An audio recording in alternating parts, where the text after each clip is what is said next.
Yep. And welcome to the Glacially musical podcast. It is beer, metal, swearing, and vinyl. We are coming to you from the past in the future. Because we never lie to our finger fudgers out there, we're recording this early because right now, as you listen to this, your friend and humble narrator, Nick Cameron, is sitting drunk on a beach in Mexico. However, we don't want to leave you hanging, so we're working double time this week in October to bring you this episode. So this is an evergreen episode talking about vinyl. Of course, I am Nick Cameron, the visionary cult leader of Glacially Musical, joined by my good friend, somebody who will always get inside your heart and just infest your way into everything, the cutest infestation, Keefy Koala Bears. How we doing today, buddy? Infest by Papa Roach has an anniversary next year. I have never listened to Papa Roach because they were mentioned in a commercial for Keith Olbermann when he was a sports talker. And I have no strong opinions about Keith Olbermann, but I felt like any band mentioned in a mainstream commercial was not me. Thank you for joining us, Finger Fudgers. Thank you for joining us every week. We got a cool, kick-ass vinyl episode for you today. Again, as I mentioned, we're recording this ahead of time, so there is no news, there is no vinyl check, because it's a vinyl episode. You're going to get all the vinyl up your arse this week. And we will still have two of our standard departments. The first one, of course, is the beer check. The Glacially Musical Beer of the Week is a Haze and Away Hazy IPA by Second Shift Brewing. I have never had it, and I thought, you know what? This would be a great beer check for today. Finger Fudge Pour. Do we want to describe the Finger Fudge Pour since we are chasing? Good pop, though. And you're not a big hazy fan, right? I am getting used to it because as the world changes, trends are a thing, and hazies are everywhere. So I've got to, if I want to try new beers, I'm going to have to just accept that I'm drinking hazy shit. Very fair. The Finger Fudge Pour, just for to let you aware where this all came from. I was doom scrolling on TikTok one day, and the greatest avocation there is in the world, doom scrolling. Yeah, it's terrible. And there's a beer talk, there's beer TikToks, there's liquor talk people, there's whiskey talk, there's all kinds of TikTok for everything. So this bartender guy who does bartender centric stuff was like, "Hey, I know you guys love your beautiful precision, gorgeous pours with a beautiful slight head at the top. That's terrible if you love drinking beer. That's beautiful if you like aesthetics." And a lot of people are hipsters like Nick, and they love aesthetics. And what the actual fudge? No, my family can say that. You cannot. I can't. I think I've earned it. All right, fair enough. You slept on the couch in here. You can. I've earned it. Nick is a contrarian. Nick is a hipster. Nick is a lot of things, but he's also a gentleman and a scholar. So this bartender is like, "Hey, if you want actually to drink the beer and have the bubbles on the outside and not inside you, you do the finger fudge." So, which we probably should have, we should probably, next time we do this explainer, pour the beer while doing the explainer. Or I should pour the beer, but I don't have a glass today, or a beer. So, basically, hang on. Look at this amazing pour.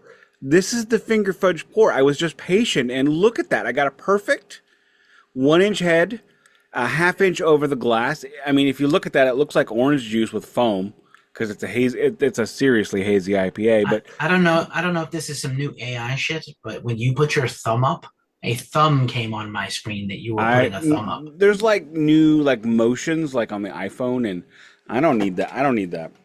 I don't need any of this. Again, Nick, a hipster because he has an iPhone. Anyway, so further evidence of proving my point always and forever.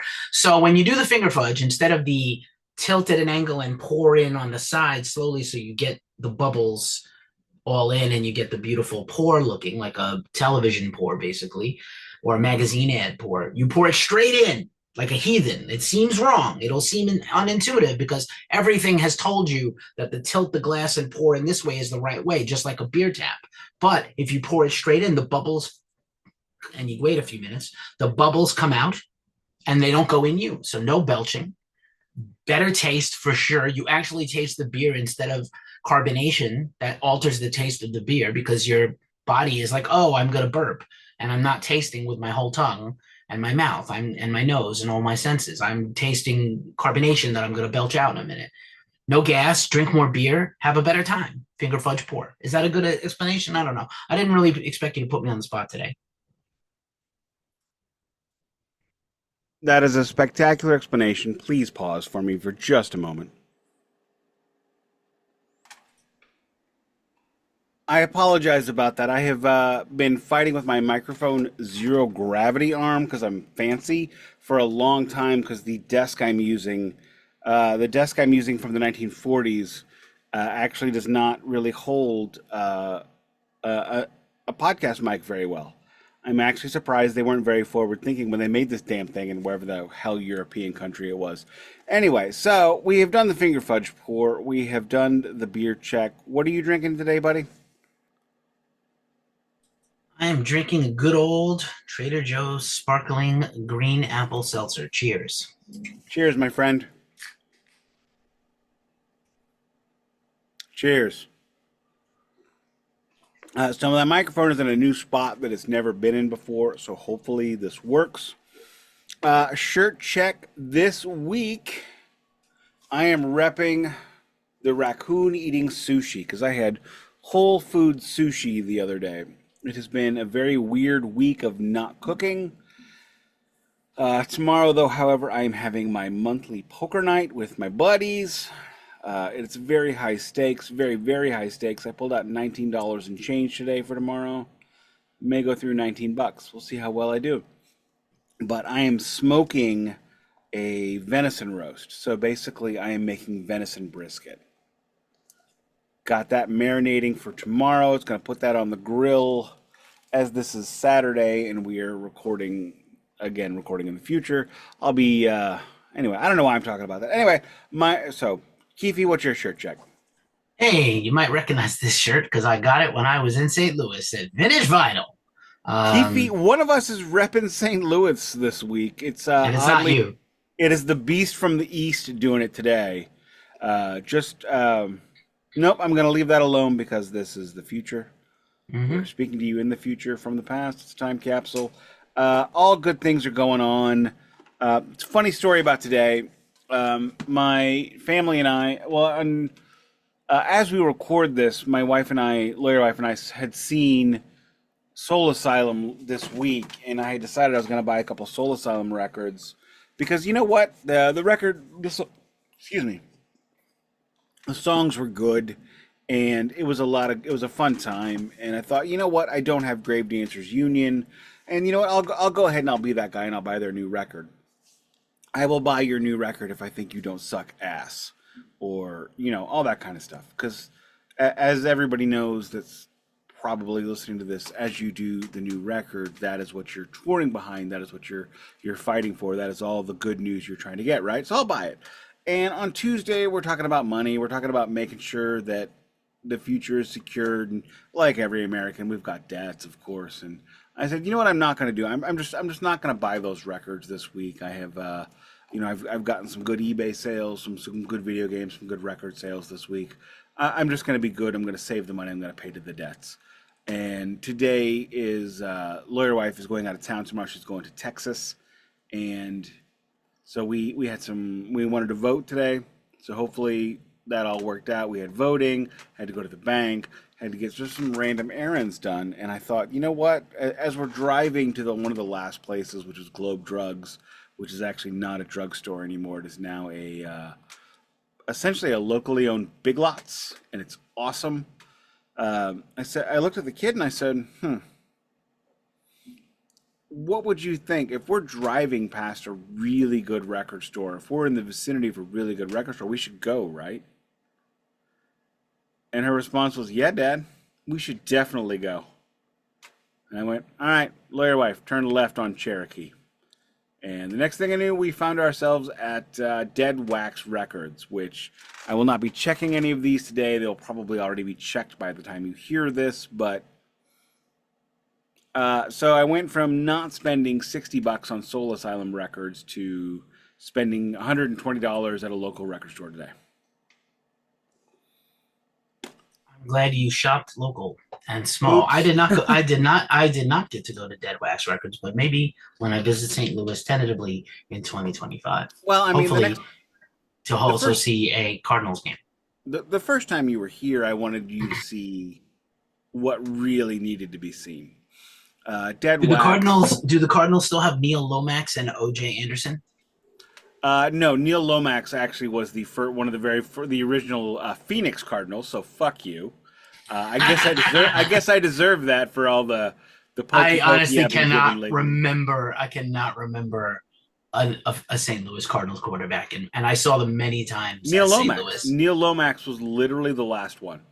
Was he the last St. Louis He was quarterback? the last St. Louis quarterback. I only know OJ Anderson because he ended up on the Giants Super Bowl team in 1990 as a I backup. didn't. Okay. In fairness, I was not a big football fan at the time, and I was really enamored by the Chicago Bears because of the Super Bowl Shuffle.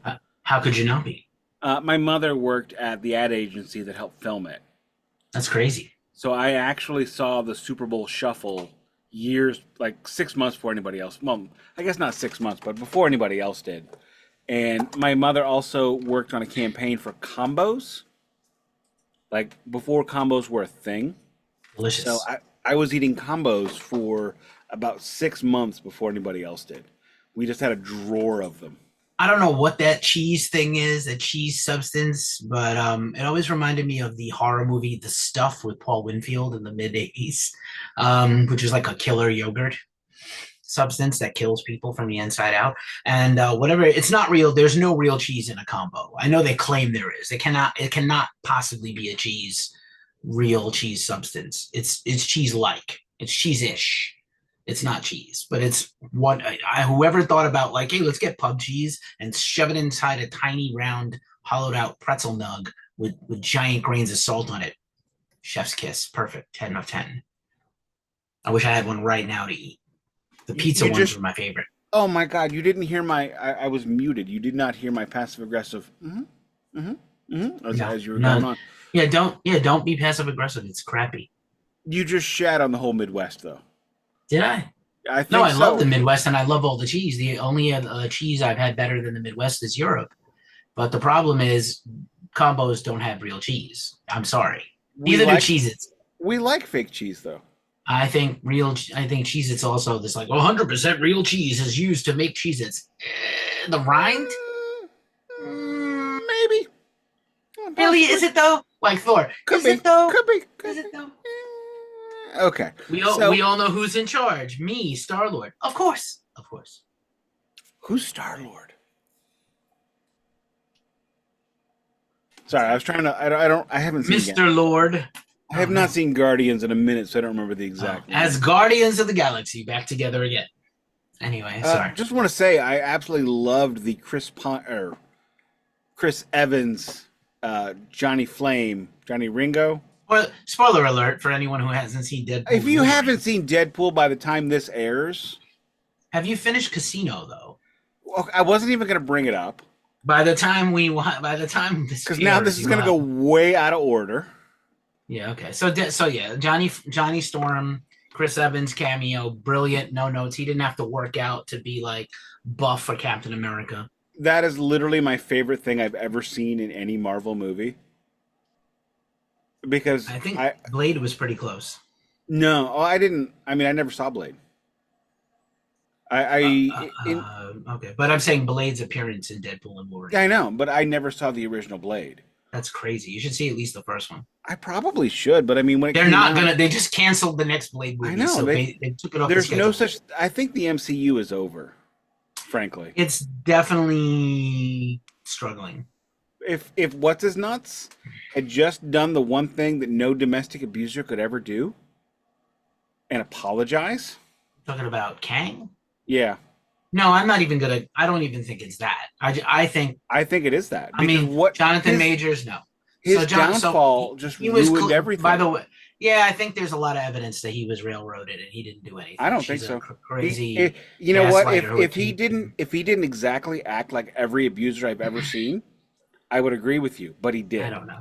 He didn't protest his innocence. He attacked his accuser. There's a lot of evidence to the contrary. So anyway, Let's not talk about things that'll get us demonetized. Let's say instead, the thing that I think is killing the MCU is the multiverse. I think the multiverse The saga has had multiverse its does suck. time. It really sucks. Here's an example. I watched Venom 2 nights ago after we did our pod. And it's not good. It's not terrible because Tom Hardy is charismatic and he's funny as Venom / Eddie Brock. And like Sony making Spider-Man movies with no Spider-Man, Spider-Verse movies with no Spider-Man, no mention of him, just a whole bunch of Spider-Man related rogues and acolytes. It's dumb. And it's the same thing with the multiverse. It was cool the first few times. It was cool for a range of movies, even with Kang, and I love the Kang storyline from the comics. And you get rid of him and you make it Doctor Doom instead. Works, no problem. Completely works.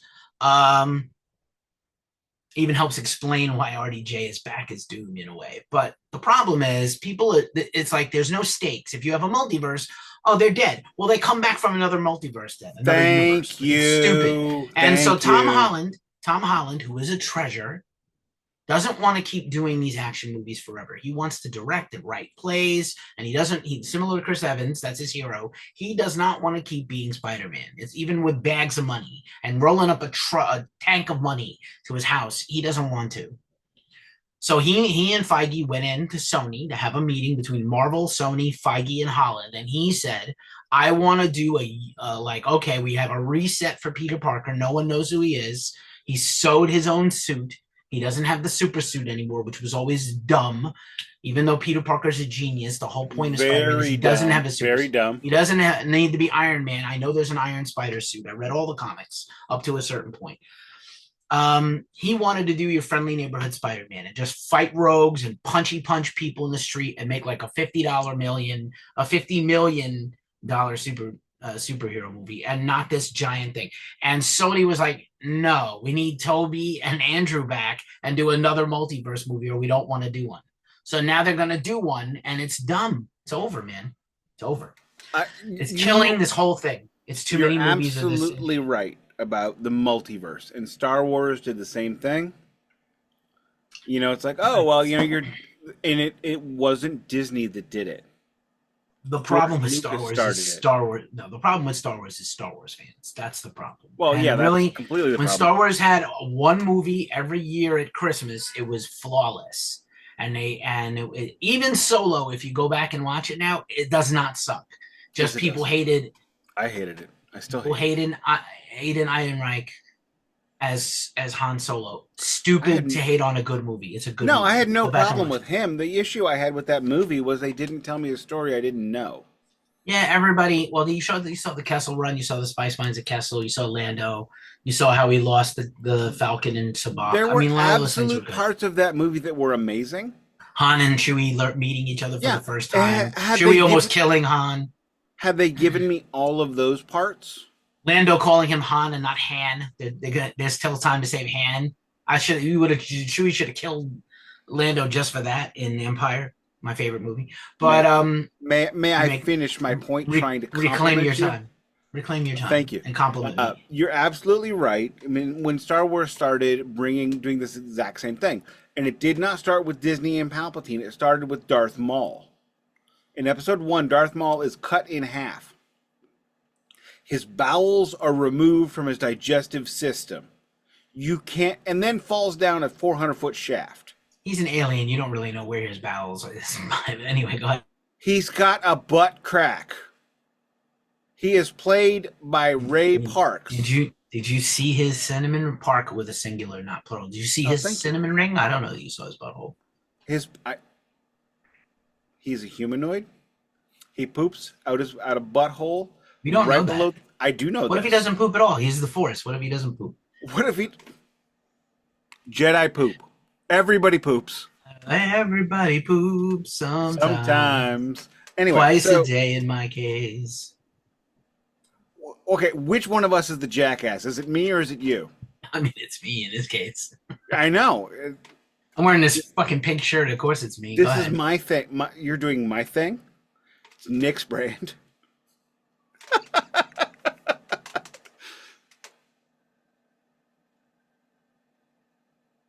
Fucking hell. Okay, let's go to the meat. No. Continue. Finish the point. Finish. The point was, you're absolutely right. Oh, you want me to finish the point because I'm praising your ass. Anywho, this is a lot like when I'm talking to the kid and she's like, "Dad, you try to tell a joke, try to be funny. It's not funny," and I'm like, "Well, my friends think I'm funny." Well, Dad, you know that album, 50 Million Elvis Fans Can't Be Wrong? 50 of your friends can be wrong. I'm like, whoa, what about my hundreds of Spotify and YouTube listeners? And her response was, maybe they're just hate watching. So I need everybody to show this 13-year-old girl that she's wrong and comment about how great we are. I wish people were hate watching us, man. I want more people to hate watch us, please. I just want people to watch us and comment and like and subscribe. Because if you like and subscribe before oh wait, that's over. Never mind. We already gave it away.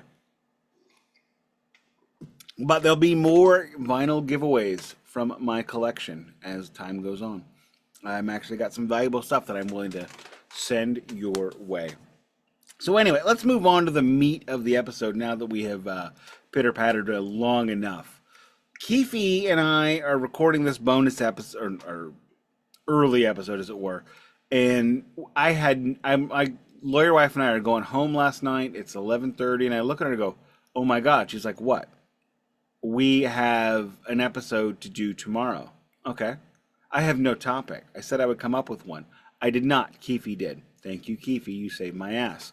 She's like, "What about Soul Asylum?" I'm like, I'm not going to tell him at 11:30 at night that we're doing Soul Asylum tomorrow. So there's not time for that. That's not how this works. We have to have a topic. So Keefy came up with going through the collection and showing off and explaining and unboxing, if you will, the very valuable records I have. And I don't have anything worth thousands, but I do have what I would consider to be extravagantly priced records. Does that make sense? If you were to buy them now. Totes my goats. So the way I have chosen to go through, I've got about 8 records to go through. And what I really like about the 8 I have chosen is I'm going to go in chronological order of release. And I'm going to explain a lot about why they're valuable, what's inside, and all that kind of business, right? So one of the biggest misconceptions in this world is that the oldest records are the most valuable. So one of the most valuable records that I'm going to show you today is actually the newest. So, shall we get on? Kick it. Oh, dude. Keefy's stealing my jokes today.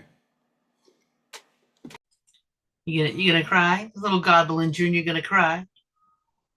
You gonna cry?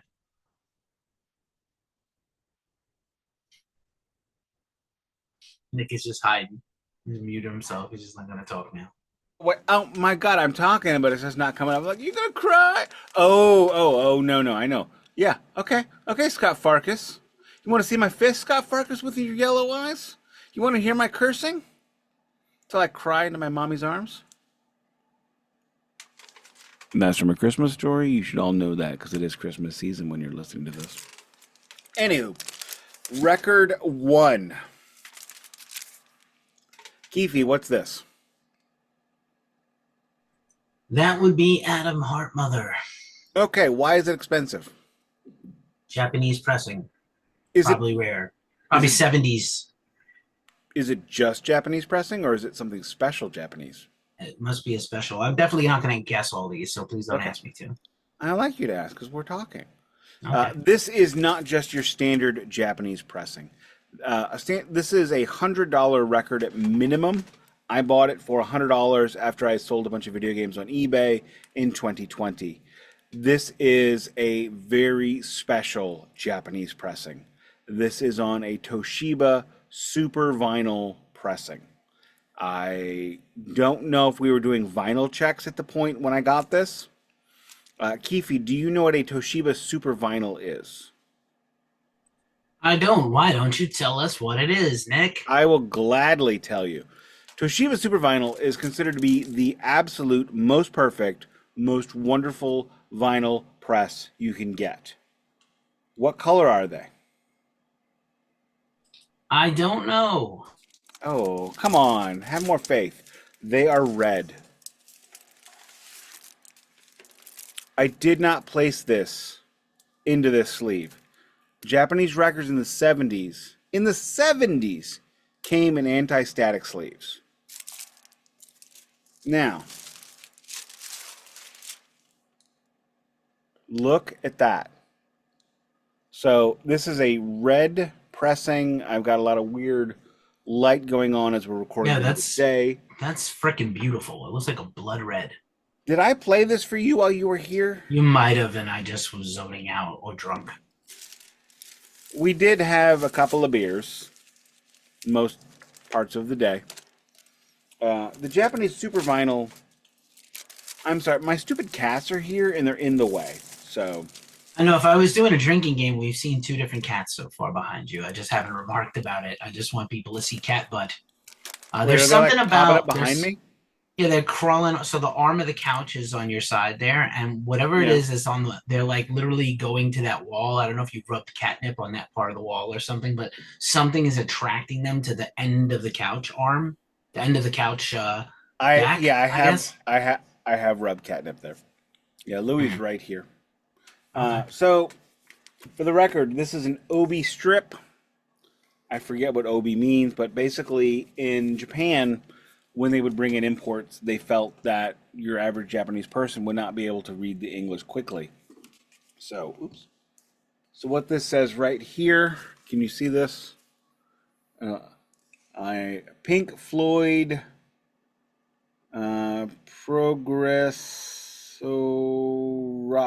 progressive rock.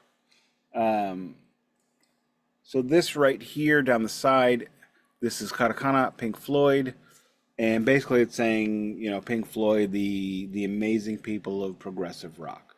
This is an original pressing. The Toshiba Super Vinyls were original pressings. If you look, it is 2,200 yen. So imagine 2,200 yen in 1971. That is $22, which is about what we would expect to pay or hope to pay for a brand new record in 2024. Probably like $5 to $8 American back then for a regular press. Yeah, $5 to $8. Not even like $5. Maybe less. Yeah, $5. I think you were paying about $5 for this record in America at the time. However, the Japanese Super Vinyl pressing is 1,000 times better than any American pressing you've ever heard. And before you go to your next one, go ahead. I was today years old when I found out that obi is the Japanese term for belt or sash, which makes sense. Thank you. It is a belt around the sleeve. I could not remember what the word meant. We're learning stuff together. So that is record 1. Continuing in alphabetical order, this is one of my absolute favorite records I own. I'm sure. How much did you pay for that? Do you mind if we ask how much you paid for each one? How much was that Pink Floyd? $100. Round up. When you get to your most expensive owned record, please call it out. It's the last one, and it's also the one I paid the least for, like in this pile, which is funny. I bought it at the right time. Again, no flippers. Fuck flippers. Now, the next record is one of my favorites. This is something I have listened to for over 35 years now. This one was a gift. One of my coworkers wanted to give me an appreciation gift for all the help I had given him over the years. He's a commissioned sales guy. I'm not. And I have made him quite a bit of money. So he said, I want to buy you. I know you're big into vinyl, big into music, and I'd really like to buy you a fancy vinyl. So I started off with, okay, get me Motley Crue self-titled Korean pressing. Or not English. I want the English pressing, not the Korean. Korean or English pressing. And he's like, how much is that? $500. I didn't think he was serious, to be clear. I just thought, salesman talk. No, he was serious. He actually wanted to do that. He's like, can we go a little more modest than that? I'm like, sure. Metallica, Kill 'Em All. How much is that? About 150. He's like, oh yeah, gotcha. I'll PayPal you. What's your? And he sent me the money for it. But I then found that 150 is the Discogs price for a first pressing of Metallica Kill 'Em All on Megaforce. I ended up getting a second pressing. I didn't really personally care too much myself, and I used the leftover money to buy a record for my daughter and a record for my wife. For the daughter, I got her a Canadian pressing of Derek and the Dominoes. Yes, we all know how terrible Eric Clapton is, Keefy. You don't need to tell us this week. We have all heard it. However, Layla and the outro solo to Layla, which is one of the most amazing scenes in what movie? Goodfellas. Goodfellas. God damn, Martin Scorsese is good with music, is he not? Even Sunshine of Your Love was in that movie. Amazing. So I have in my hands a copy of Kill 'Em All on Megaforce Records. So it is a little beat up, as I have said many times. Metallica fans in the early '80s did not have the panache and the wherewithal to not destroy their records while they were drunk and high. But this one is the record sleeve itself. If I'm grading it for sale, I would call it good. It's got a little bit of ring wear on the back, you can see, and it's got some creases. You can't really read the spine anymore. It's well loved, is what you're saying. Completely. This has been listened to, and where is the line? So right there. Bang the head that doesn't bang. The original owners of this record sure as hell did that. They took somebody by the scalp, grabbed him by the turf of their hair, and banged their head whether they wanted it or not. And I think they might have run into the record player in the meantime while they were pounding Busch Lights. Wait, did Busch Light exist in 1983? We'll call it Busch Propers or Budweisers. I have done everything I can to rejuvenate this particular record, even the glue trick. The glue trick is where you take wood glue and put it all up in the grooves, let it sit for 6 hours, and you pull it out. It looks really cool when you pull it out. And there is just some gunk and ook deep in the grooves of this one, and I can't fix it. I actually left in the garbage inner sleeve. I don't know if it's the original one, but if it is, I just in case it is, I left it in there. Can you expound on why it can't be cleaned? Because you are the champion of cleaning vinyl. Eventually, it comes to a point where you just can't resuscitate. When That's pretty metal. Totally, I mean, I shoot for that. We put extra strength wood glue into the grooves, and there's still gunk in there. So I would call this a good plus, very good minus listening experience. But the fact that this is OG Metallica. This is Metallica when no one believed in them except one dude from New Jersey. This is the record that was pressed on those plates, where Metallica was eating bologna on hand, living with their amps, just having fired Dave Mustaine 3 to 4 weeks earlier. This is a very, very cool moment in time. I'm going to call it an OG, not a first press, but I have seen Elektra first press Master of Puppets go for 200. I have seen Kill 'Em All on Megaforce go for 300. I got this for around $100 because it's not in the best condition. Unfortunately, the one I was gonna buy, it was gone by the time I could actually get it. But I have a Megaforce Records pressing of Kill 'Em All, and no amount of Rice Krispies will get rid of that for me. It does not have any skips. It plays all the way through. It's just not an audiophile perfection like the previous record. I don't know what the Electro pressings, labels, or anything looked like. But this is, I mean, look at that. Megaforce Records. No Electra, no nothing. This is indie metal. This is the record that put American metal on the map. Are you getting rid of that record? Yeah. It's going in my fucking casket.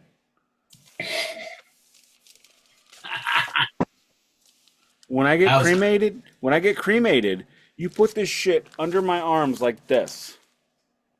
Shit's going with me. I would like to be cremated with all of my copies of Sleep Dope Smoker because I have about 10 of them.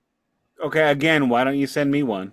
Because they're most like 9 of them are in Queens in a storage unit. How many boroughs did you live in? My God, this is I only weird. lived in 2, but Omar lives in the Bronx, and he lived in Queens, and so his storage is in Queens. All right, Semi. Wait, which one of you is Semi? Is it you? Or is it? I mean, clearly I'm the king, and he's Semi. I'm not. Fair enough. I'm the king, bro. All right, next, moving on. Next, we're going to go to 1980 something. Actually, I need to make sure I got this order right because I might not have it right. So, can you hear those clickety clacks? Because I might have screwed up.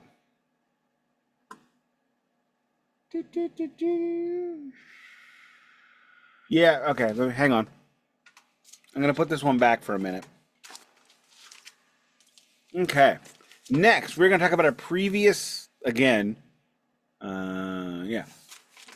These are actually all previous podcast subjects because one of the things that we do here is we talk about bands we love. So here is a previous podcast subject. 1987. So it's not Mastodon. It's not. I will shoot I make a beard. tiny joke. I make a tiny joke. I mean, you think that's the first jizz I've had on my beard this week? Come on. Go. Wow. Fair enough. Not Midwestern. Anywho, Midwest jizz is like farmer's daughter's jizz. So what is it? What's 1987's record that I have that's the most valuable? I mean, I hope it's either Whitesnake or Anthrax. Okay. Selfishly. You're going to be... Okay, get prepared for some serious fucking disappointment. Turning to... George Michael Faith. What? George Michael Faith. No. Aerosmith, Permanent Vacation. No, I have that. Gwar, yes. This is Gwar. Hello. Sick. Now, there was only basically 2 runs of this record on vinyl. And they were only by Shimmy Disc. So, like the previous record, Metallica Kill 'Em All on Megaforce, there is literally not a single pressing of this on vinyl apart from the indie record label they were on, Shimmy Disc from New York. I hate to break your heart. This album came out in 1988. My whole job in life is to correct Nick when he was it before April? You know, it's funny. It doesn't have the year. Let's see. The wiki does not have the year. Maybe Discogs has it. Hang on, I'll find it.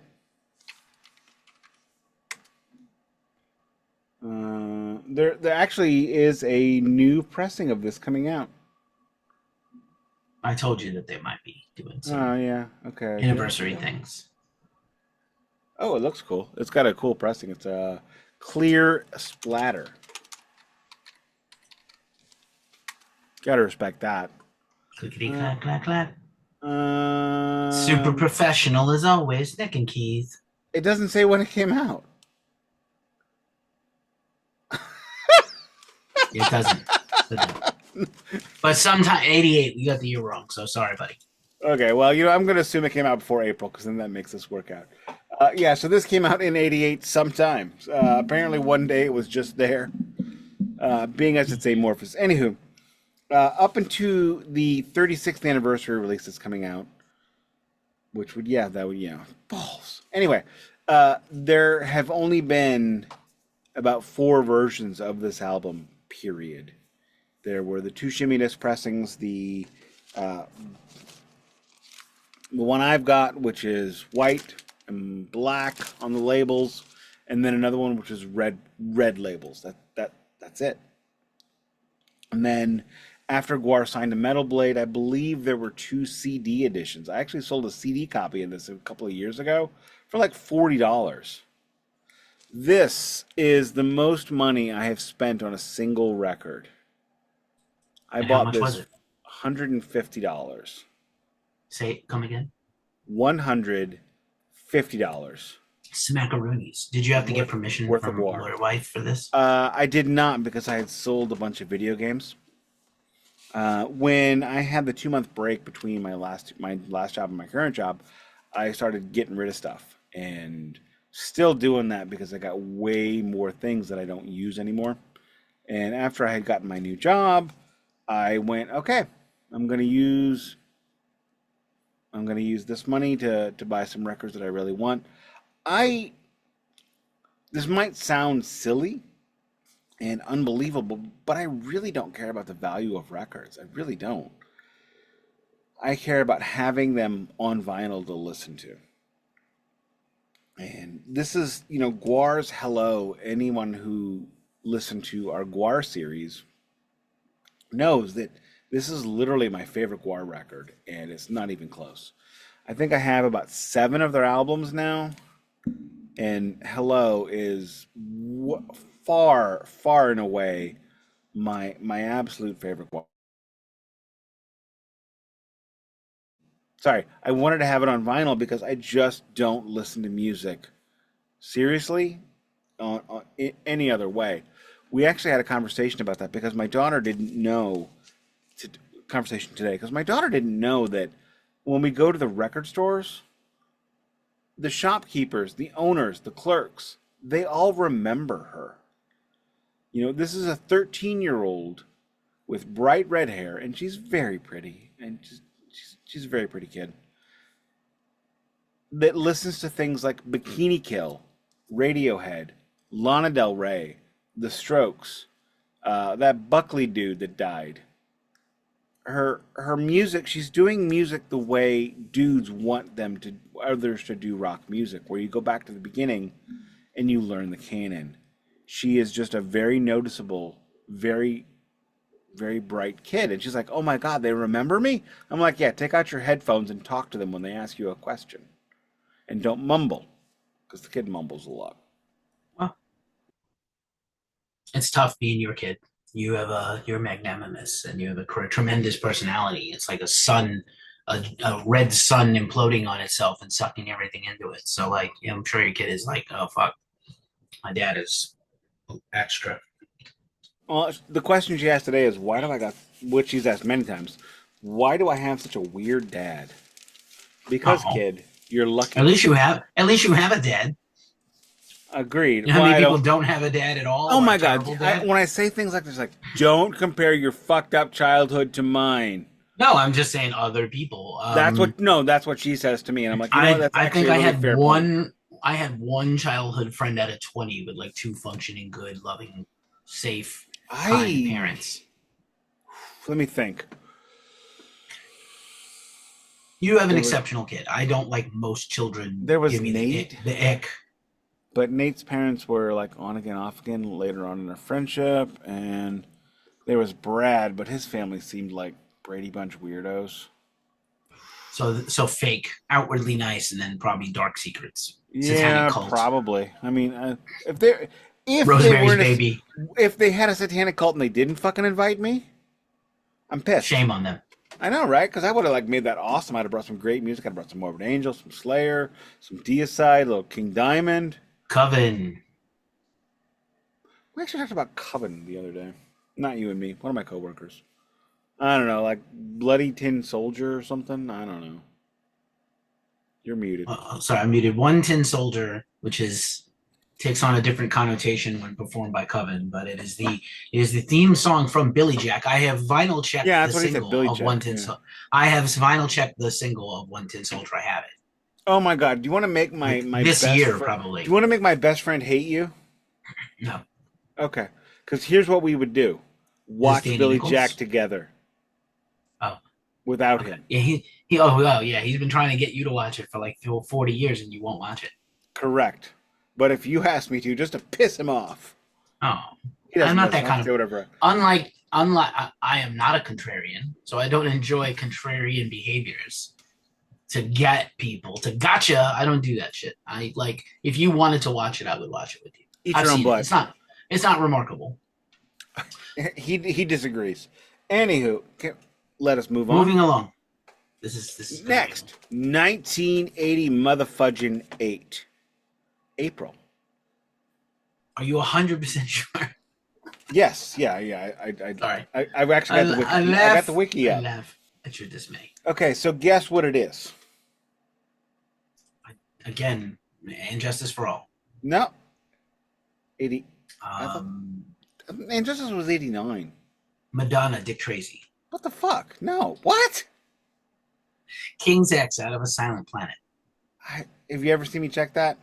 Sabotage, Hatful of Rain. What the weird? I'm just 1988. South of Heaven. Nope. All right, I don't know. I give up. Okay, this is an original pressing. I got it for Frizzle. A friend of mine, an ex-friend of mine, actually. I don't know what that is. $50? Free. An ex-friend of mine discovered she had a series of records in her basement. And she showed them to me, and she said, which ones do you want? And I said, if I can have 3, I want Rocky Horror, I want Rush, Farewell to Kings, and I want Iron Maiden,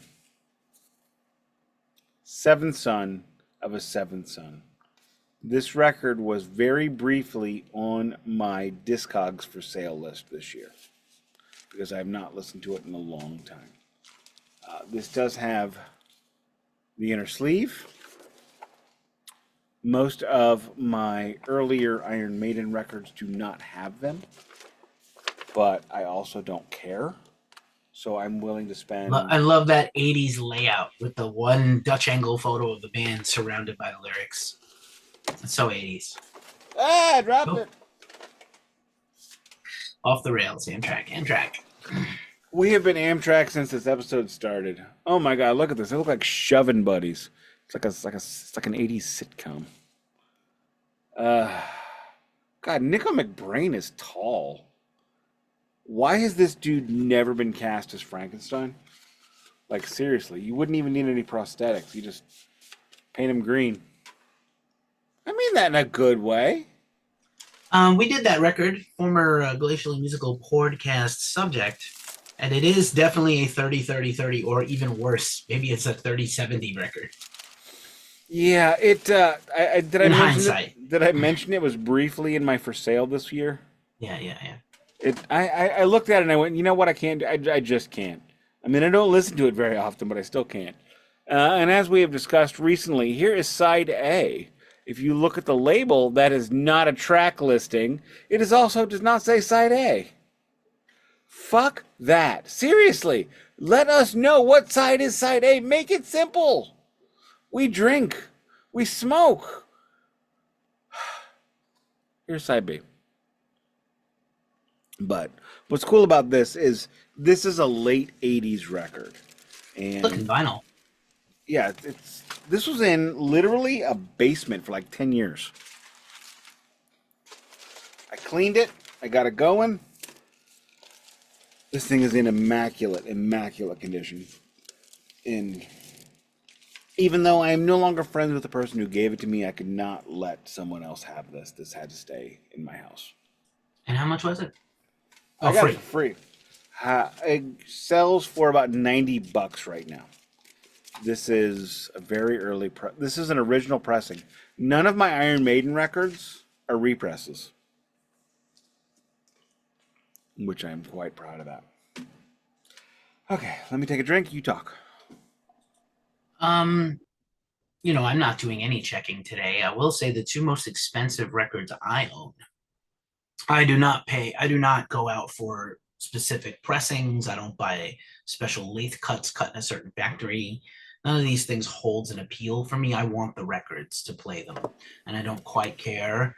So, like, if something is hard to get, I will pay extra money for it, or when I'm doing better financially, now is not that time. I have bought a rare Amigo the Devil live album from Record Store Day that sold out immediately, and I overpaid to get one from Germany. So somebody bought one from America, had it shipped to them in Germany, and I paid whatever overpriced they charged to have it shipped back to me in America like a dumbass. And then it wasn't even like pristine and brand new. It had been like opened and played, but okay. And then speaking of Coven, I have the Coven box set. We were not. Limited number. Sorry? We weren't talking about Coven. I just mentioned them. That was like 10 minutes ago. Seconds ago. Literally 2 sentences ago. Look, you have busted my balls like you were Spider and I'm Joe Pesci. So you know what happens? Why don't you dance the drink over here? Coven box set. Why don't you go fuck yourself? Rare. Oh! What's this world coming to? You're gonna take that from him? Blam, blam, blam, blam, blam. I don't have any lie. You're gonna dig the hole. What do you think? What's my first hole? The first hole I ever dug? I'll dig a hole. Where's the shovels? That is the great. Okay, that is the best line in that whole movie. Where are the shovels? Before Sopranos, Michael Imperioli gets killed horribly in every movie. Did you know he had to go to the emergency room that night? Yeah. And they wouldn't believe him that he wasn't shot because he had all the blood packs on him. Yeah. Coven box set, rare vinyl, limited edition, hand numbered and signed by Jinx Dawson. I paid a lot of money for this pre-pandemic when it first came out, but it immediately, the first run of them sold out, and I had to have one. Here's an interesting thing. So we say fuck flippers, and we'll definitely print this on some merch at some point. But if there were no flippers, how would we get these records? Someone's flipping something somewhere for us to get it, right? Okay, to be clear, a flipper and a reseller are not the same thing. Let's explain. Okay, a good halftime moment.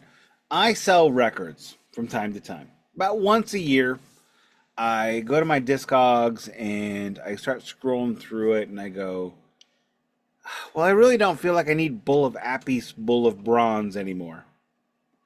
I don't feel like I need this one. I don't need that one. They've appreciated a little in value. All right, you know what? And as Keefy has mentioned many times, I have a finite amount of space, and I have agreed to that amount of space. So yes, I do pull through my records. I've got 2 bags of records right now, which may be 1 bag by the time you hear this because Christmas is coming up. I have 2 bags of records I have pulled out of the collection, and I'm willing to sell. I sell for reasonable prices. I sell lower than median value. I sell lower than current market value typically. I sold my copy of Megadeth Warheads on Foreheads for $90. Did I make a buck on it? Yeah, I did. When I bought it, it was $35.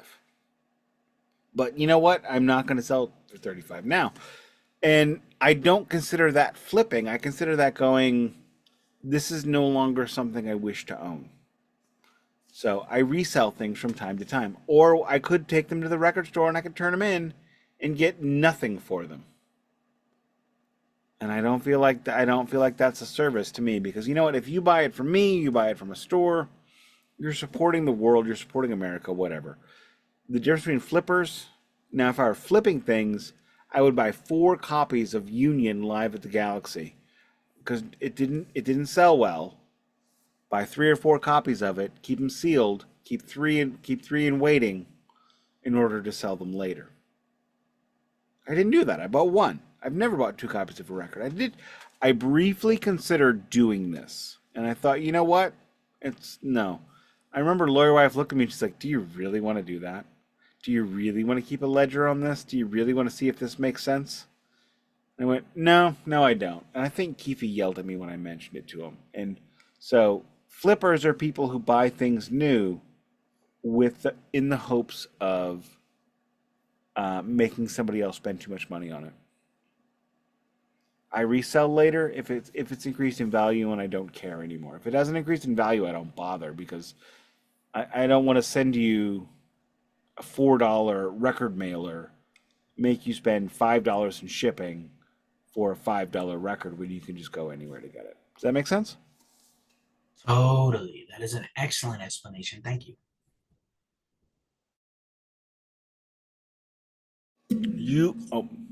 Reeling Balls. with the feeling. Don't stop. Continue. I have that on vinyl, and you made fun of me for it. I have it on vinyl.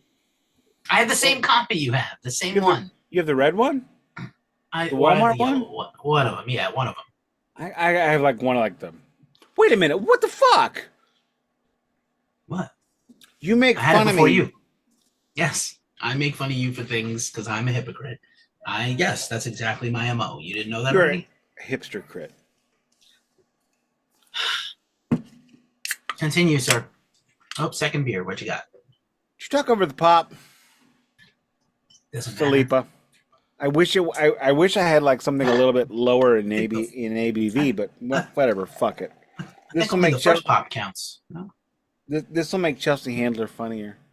I mean, she's already. She's all right. She's pretty funny.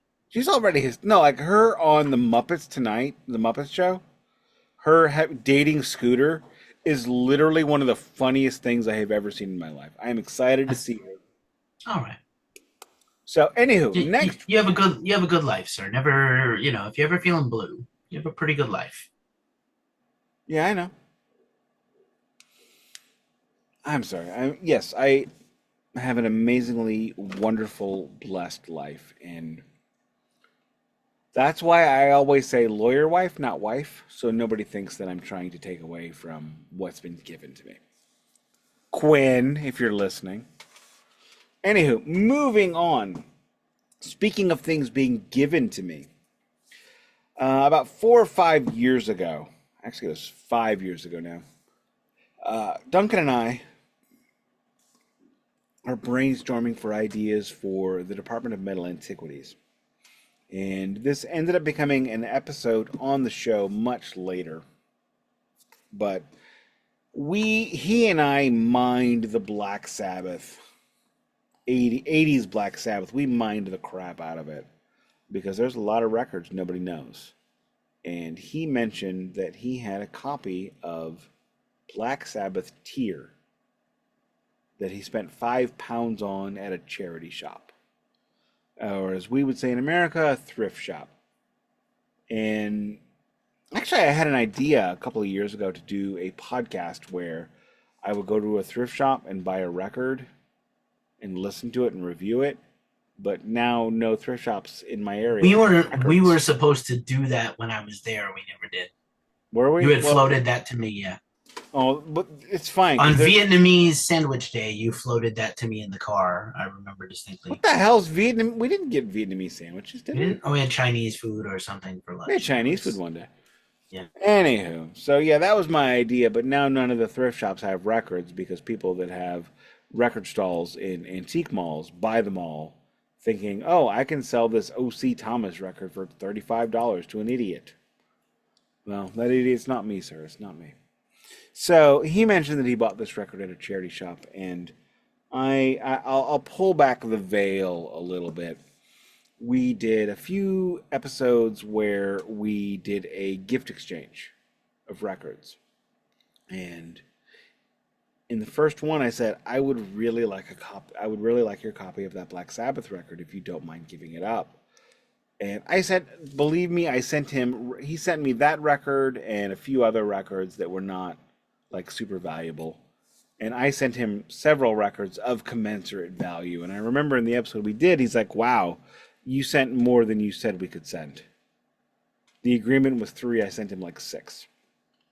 Because I wanted to make sure that I wasn't taking advantage of somebody that...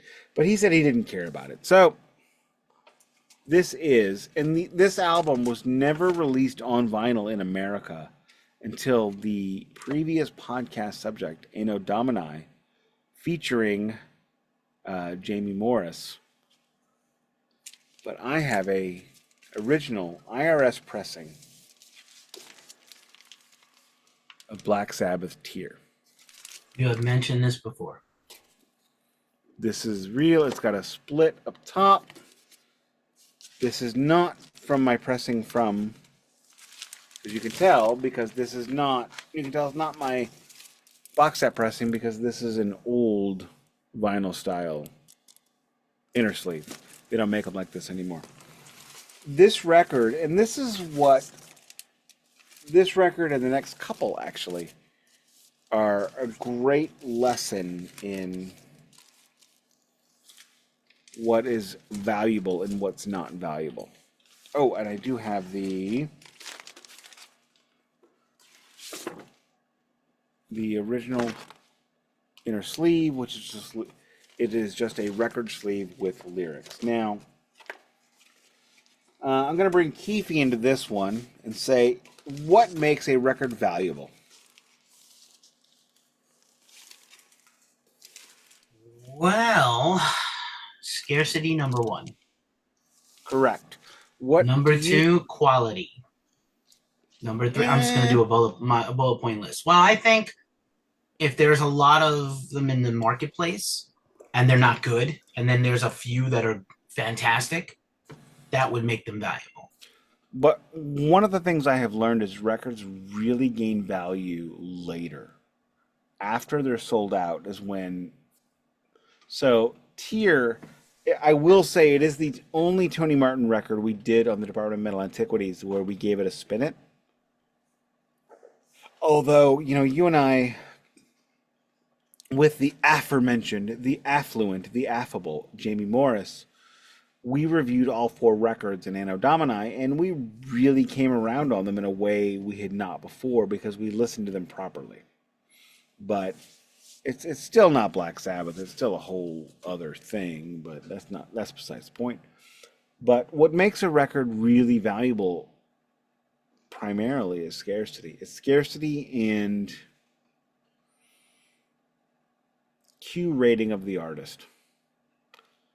Guar selling a record for Guar record selling for 150. I mean that explains it. Guar is a popular band.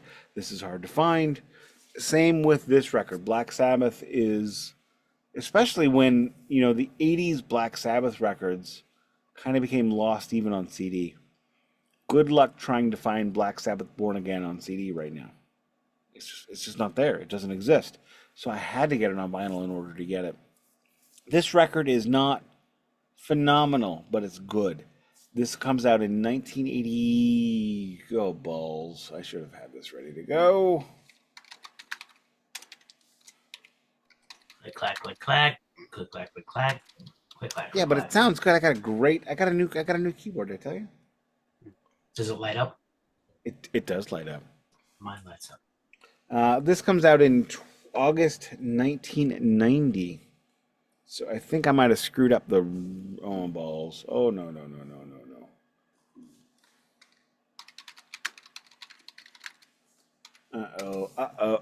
Oh, yep.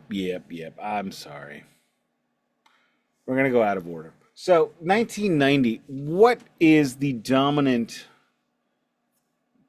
physical medium in 1990? The CD, not the Laserdisc. No, not the no. You have lost. Try again. He's the traitor. He's the traitor. Don't kill me. I'm so weak. Unlimited power. It's not the CD? No. No, not Surely in it's the 90. CD. Not in 90. Still vinyl? Cassette. Oh, wow. The cassette took over in about 87-ish. Man, it had a short run, didn't it? Like, seriously short run. So, the point is, vinyl is probably at this point in time the number 3 format. And it's...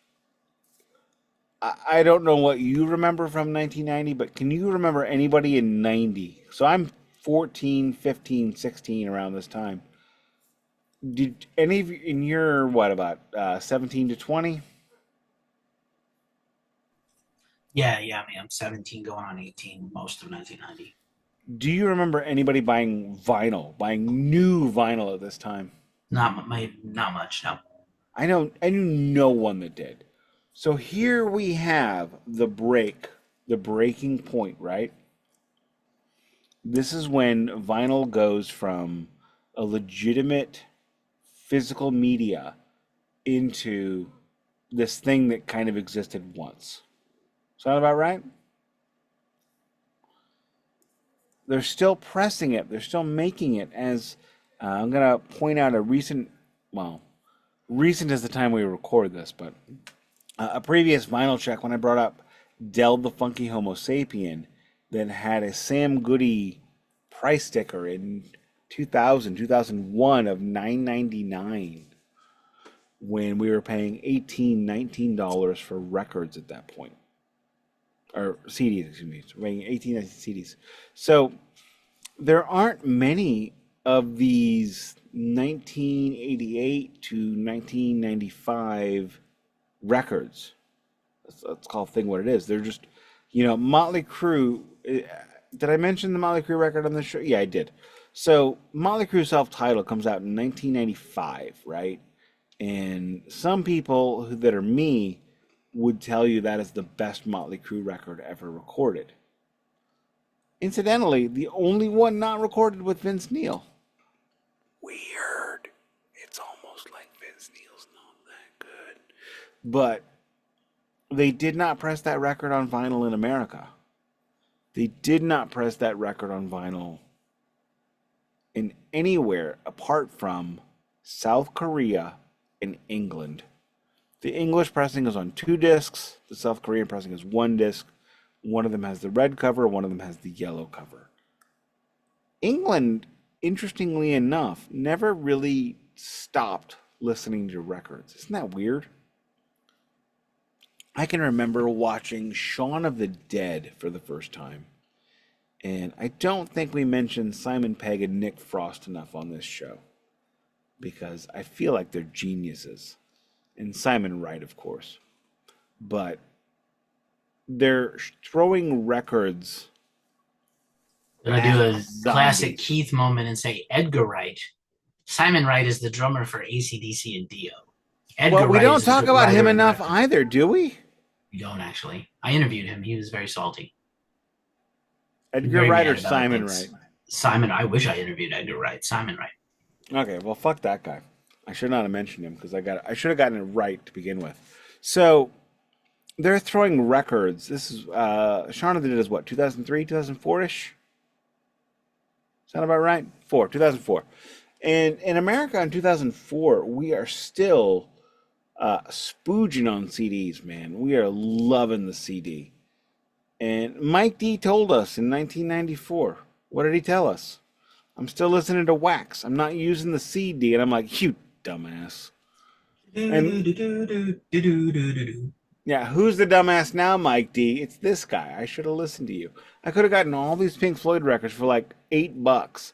I could have gotten Pink Floyd, the entire discography, up to the Division Bell for like $8. I didn't. Right. No. I spent $100 on Adam Mother alone. Anyway, so because of this era, in this era, like one of the things people say to me is like, what is your, because everybody thinks that vinyl is like baseball cards, and frankly the market is kind of falling a little bit. People that don't do records, don't do vinyl, they'll ask me a lot, what's your most valuable record? And I'll say, I can tell you, but you're not going to know it. They're like, what do you mean? Is it the Beatles? No. The Beatles. Is it Pink Floyd? Of course not.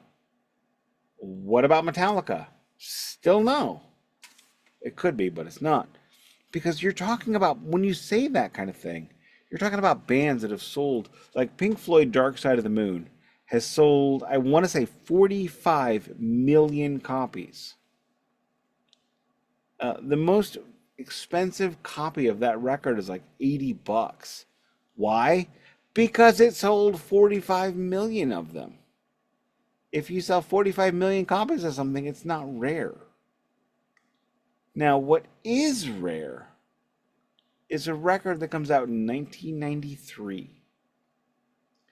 It's the first record we have heard from somebody in a little while. He joins with somebody who was in Deep Purple, went solo, started a band. This guy, both these guys love Robert Plant. Oh, I think Keefy's going for that button. He's going to talk. Is it White Zombie loves Exorcisto? You motherfucker! No. Do you want to try again, or do you just want to fuck with me? Just want to fuck with you. Okay, so basically you're me, and I'm the SEO consultant. My God, I pissed off an SEO consultant so hard this weekend. I feel great. We're actually not talking about the record that I mentioned. So think about it. I forgot about this record. Okay, hang on. Let me get my fingers on the nippies. See it already. Yeah, like it. You can't really show it. That's okay. You can show it for a second. That's it. Yep, that's it. I don't know. You did a terrible job. Just put it down. Okay. Jane's Addiction, nothing shocking, yeah. Now, this I got at an antique mall for $75. Wow. Why did you pay $75 for that record specifically? Even though it does not have the original insert. You didn't answer the question. Why? I was told we were not going to fact check. Booyah! Hope that got fucking lost. I'm not fact checking. I'm asking why. I'm teasing. Why did I pay that much for this record? Okay, that is a reasonable and wonderful question. What happened in the early aughts in Los Angeles? Serious question. What happened? Rodney King. Early aughts. Oh, sorry. I don't know. My okay, brain fair enough. Power I got you. We're over an hour. My brain power is shrinking. Mine is too because I'm drinking. But I will continue the process. Why was I willing to spend that much? Because in the early aughts of this world, there was a giant fire in Los Angeles. And as record companies have consolidated, record companies and train companies are basically the same thing. We have two. You've got one side and the other side. I don't know who's on each side, but I don't know if the Jane's Addiction records were in the fire. I know the Pink Floyd records were in that fire. There was a fire that destroyed basically half. The 2008 Universal Records fire is what you were referring to. Basically half of so all... not the early aughts, the late aughts. Go ahead. Being as I use 8 for the mid, because that way I'm not in my late 40s. Mid-aughts. So, anywho, in 2008, there was a fire that destroyed basically half of the record masters in this world. I don't know who was in those. I know Pink Floyd. Pink Floyd's masters were destroyed. I know that. So if you get a 20, whatever, the repress they did back in a few years ago, those records kind of sound like farts because they are based off of digital masters, not the original analog.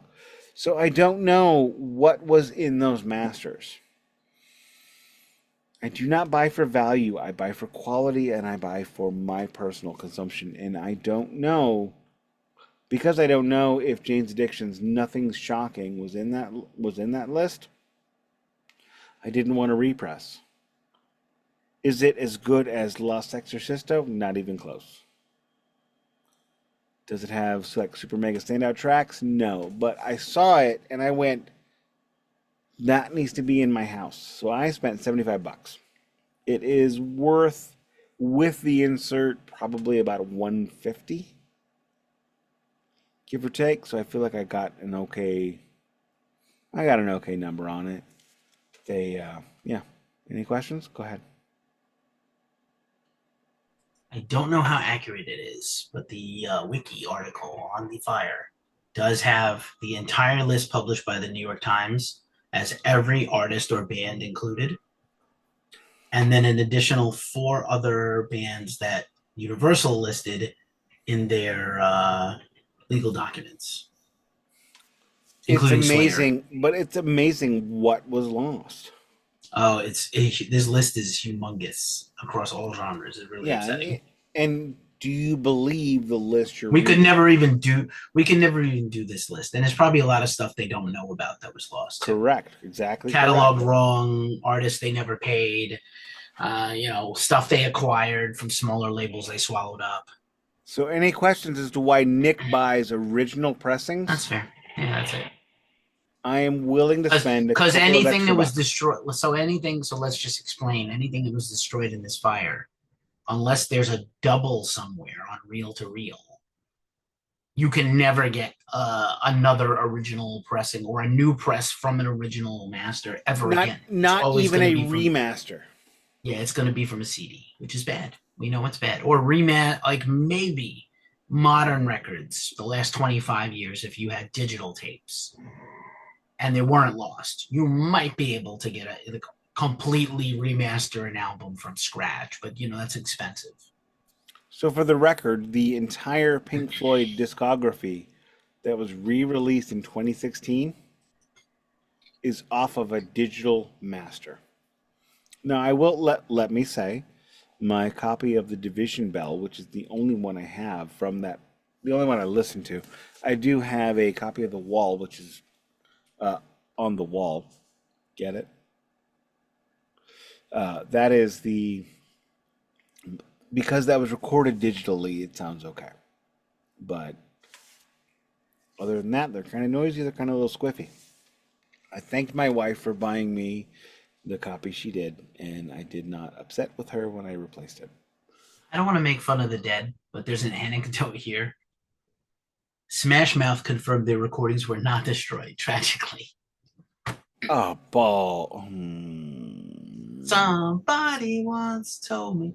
Rest in peace, Steve Harwell. All right. You know what? I like that record. Shut up. Yeah, they had a moment. Shrek out. Shrek by movies record, are not by record, I mean that song. That one song. Yeah, that one stuff. song. Hang Walking on. on the Sun's a good song. I mean, it's not bad. You do worse. There's a lot worse. I mean, somebody opened the door. Puddle of Mud is worse than Smash Mouth for sure. Trapped. Are we doing like the Japanese Funtime Wow?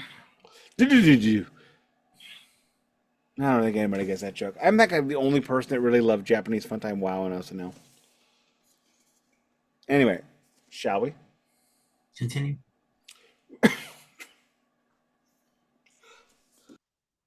Excuse me, I coughed. That's okay. I'm going to interrupt less because we're at the hour 20 mark, so I'm going to shut up and let you go. You interrupted me to tell me. Tons of times. You're going to interrupt less. All right. So you interrupted me twice. I promise to interrupt less. What? After this interruption.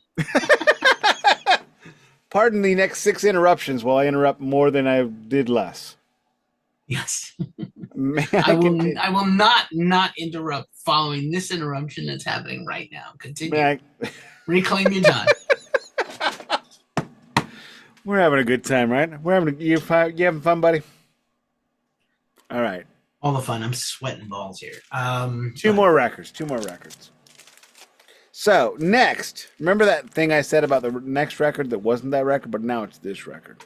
So, let's talk about Dime Store Robert Plant. Who is that? David Coverdale. David cover version. It's not fair to him. No, it's totally not. He was great before. Actually, you can make an argument that David, like Robert, was on the way down. Squiffy Records, the end of Led Zeppelin, this and that, while David was ascending. So, I don't know. It's unfair.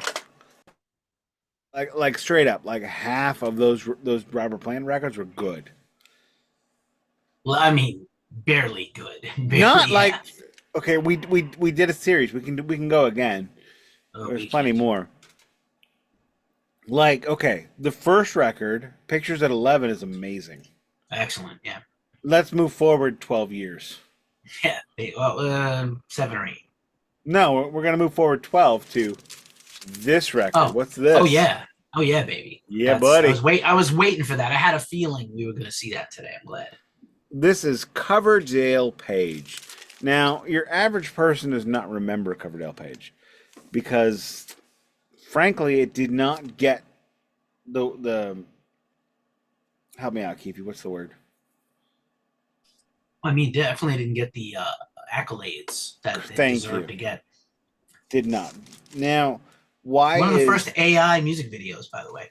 why is this rando record from 1993 on the list? What do you think? What's What's your out of opinion? print? It's out of print. How many They prints did it just have? they just repressed a recent one the last few years, but Yeah, like they are repressing with like 4 or 5. I think maybe even up to 6, like 6 demo tracks for the second record, that's fine. because I That think we never got. I think this was the nuclear option for Jimmy Page, because Jimmy Page loves Led Zeppelin like more than we do, and he kept waiting for Robert to come home, and Robert Plant did not come home. So he went, okay, I can't get Robert, but I can get Dollar Store Robert. I can get the guy that loves Robert and put his whole career on being Robert.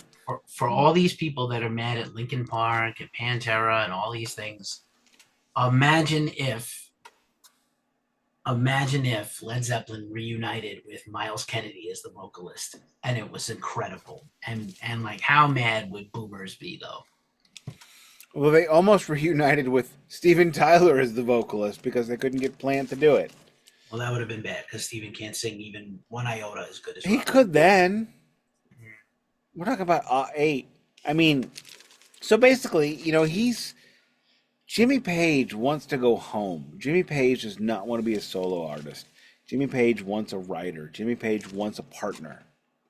And I have all the Jimmy Page records from the 80s. I've got Death Wish. I've got Outrider. I've got the one he did with Roy Harper, which is shockingly, pardon, perdóname.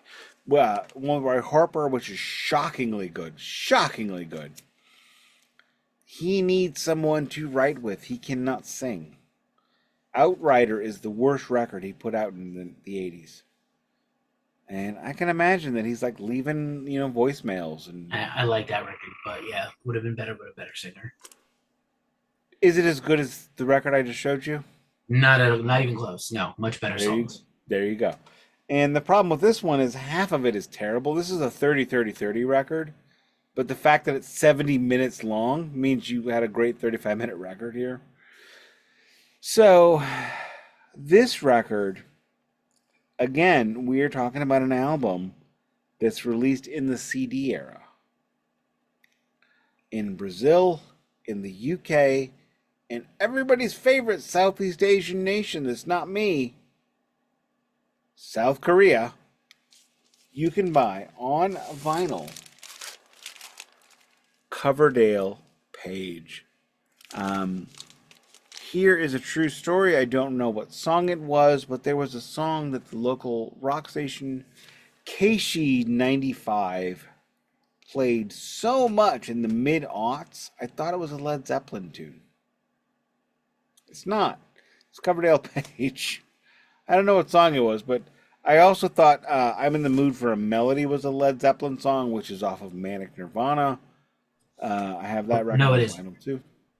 It isn't. Which album? But okay.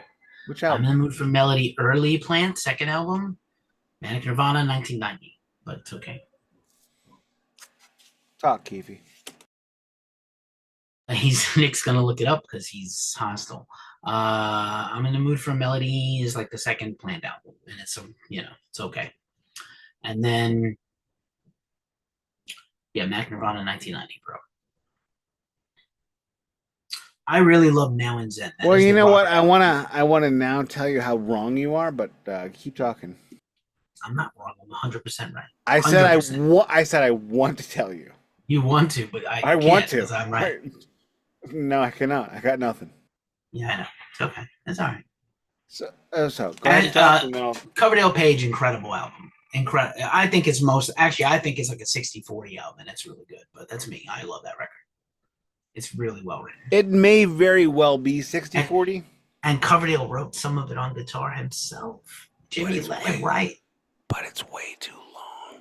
Yeah, so what? Cut a couple songs off. It's not the worst. Okay, how many vinyl records do you see here? Just the one.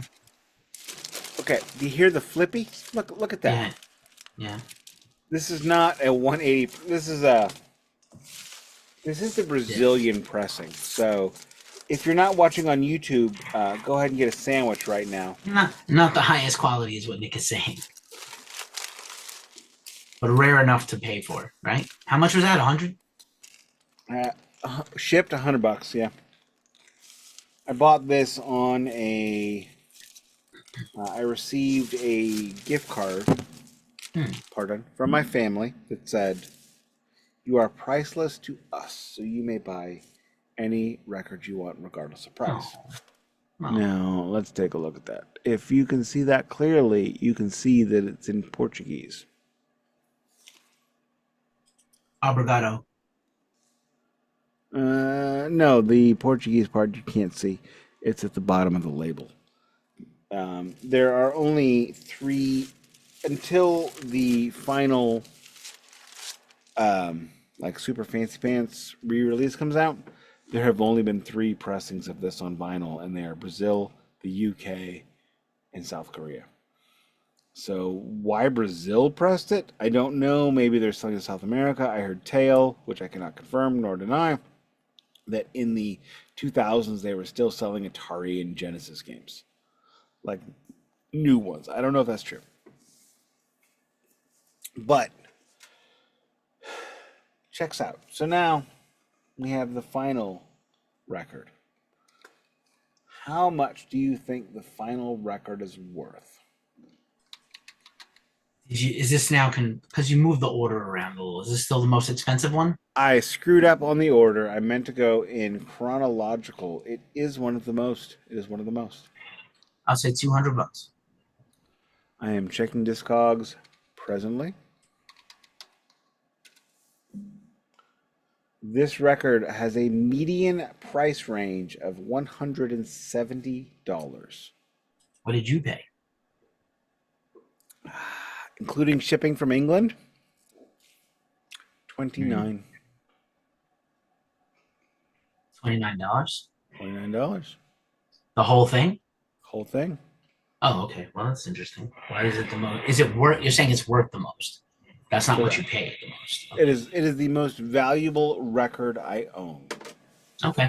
It is not the most I've paid. The most I paid is $150 for Guar Hello. Yes. Jam on it. Let's see what it is. Any guesses? 0. Made by Rock and Roll Hall of Famers. Multiple. Journey. Journey's one Rock and Roll Hall of Famer. Jimmy Buffett. Nope.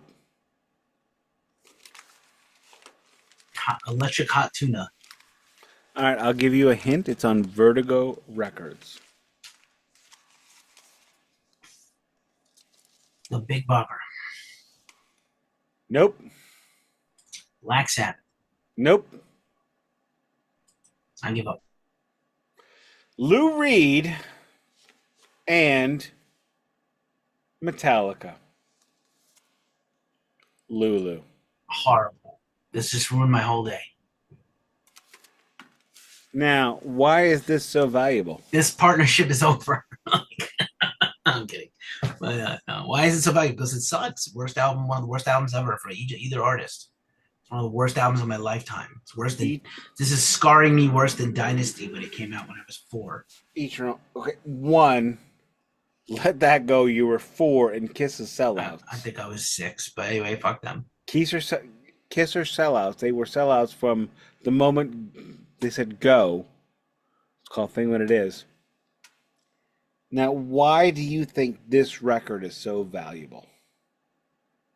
I Serious can't question. imagine. It's a musical turd. I don't know why. It is not. This is like some of the. Now, being as I'm a guy that likes loose Metallica, I like drunken Metallica.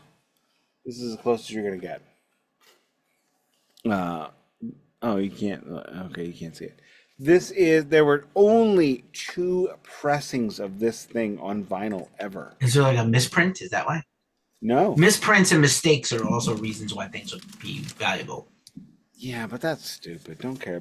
Seriously, do you not care about misprints or whatever unless you're a jackass? No, this record was released on Elektra Records in America.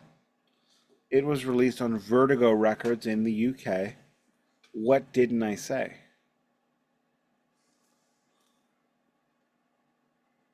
I haven't a clue. This record sucks. You are. Don't let your hate blind you, Anakin. Let the hate flow through you. Don't. No, this is an amazing record. That's not the point. We're I talking think I'm about gonna value. watch. I think I'm gonna watch Return of the Sith. We're talking about value, and you're talking about like killing democracy. This is how democracy dies. With thunderous applause. This record blows. Why is it so valuable? Tell me. There are, okay, again, 2 pressings, right? Hear me out again. Elektra,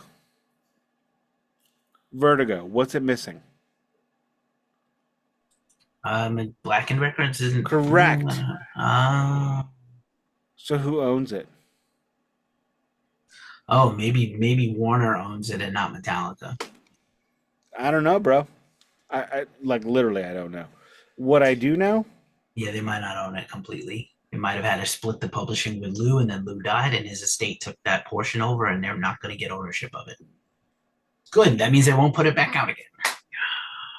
I wish you would sit down and listen to it with me. Will not listen to it. I cannot get those 3 hours of my life back. I will not. I cannot. It's I shall 70 not. fucking minutes. I hate it. But I listened to it like over and over again for hours trying to write a review of it. It sucks so bad. I love Lou Reed. You don't understand. Lou Reed is like a foundational artist in my whole lifetime. When's the anniversary? I'll write it up. Tomorrow is it next week? Okay. No. I'll click a clack for you. I have other stuff I'm going to pitch you to do, but So- not that. I want this. So anywho, what makes this valuable is scarcity. It's good pressing. It's got an inner sleeve. Is that written with period blood? Shut the dude. Lipsticks. Dude. Scratch and sniff.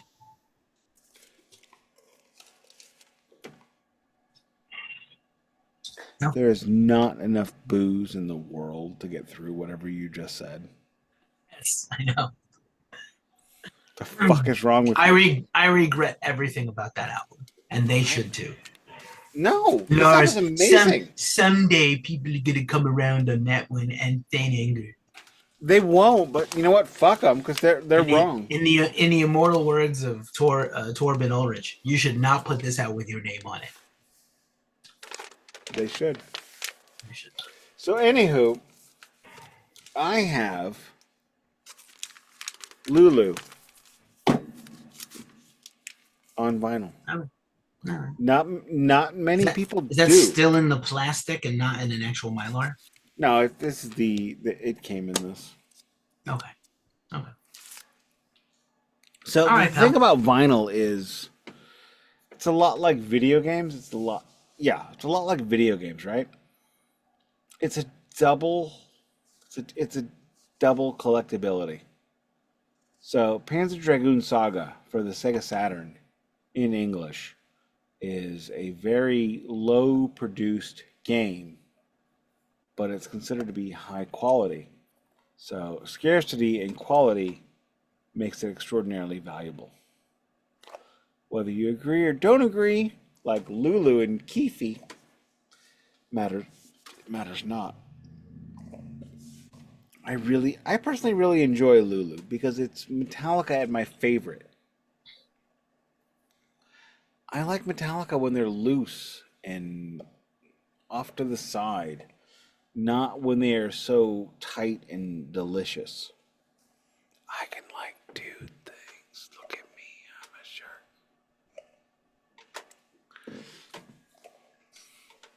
Even the shark doesn't make it better. The shark. My heart is broken that you brought Lulu into this. Otherwise, great episode. You brought this on yourself. I did. Jaws can do nothing for you. No. You said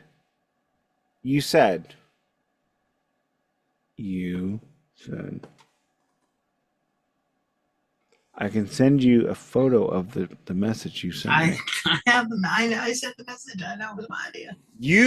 I just never imagined this was going to be part of it. I regret all my choices except what? Which is meeting you to begin with was great. I'm gonna pee my leg. Everything else was a mess. Should I take us home? Take him, baby. All right.